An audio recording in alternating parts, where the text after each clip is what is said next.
Today's boardroom agenda is the AFL itself. It's AFL headquarters, it's the football department, it's the match review office specifically, which has handed down three significant suspensions out of the weekend. This first one here is a scrimshaw on Ridley, and you can debate whether that's worthy 1, 2, 3. He's got 3. It's going to the tribunal, we think. Now, this one here, Justin McInerney on Brandon Starcevic. Starcevic's third concussion inside 12 matches.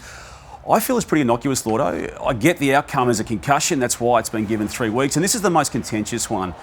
Jackson Archer on Luke Cleary. There's an argument you can mount, and I would imagine if North Melbourne will be mounting this at a tribunal hearing, that it should have been Archer, even though Cleary was the concussed player in that moment that could have got the free kick for having his legs taken out. Now, I raise all this because of the complexity on this. So this is the official gradings on these findings by Michael Christian, the independent match review officer. I expect, we talked early on Monday morning on this show, I expect all 3 to go to the tribunal, which then creates, in my mind, another layer of unnecessary complexity to what the AFL wants to stamp out.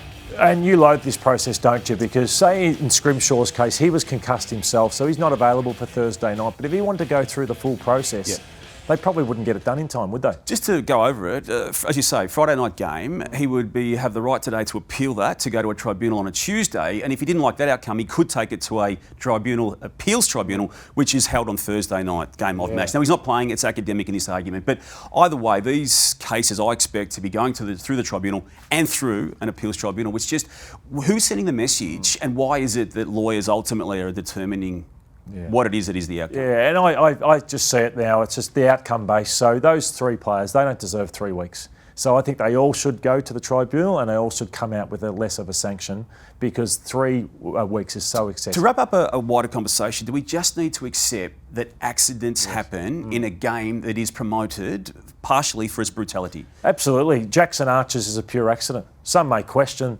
he's just kamikaze. His apple doesn't fall far from the tree. His dad Glenn played in the same way. So he had no intent to hurt Luke Cleary, so I don't think he deserves anything. And I don't think McInerney did either. No, with Starcevic, and that's the third one for Starcevic. That's a separate story.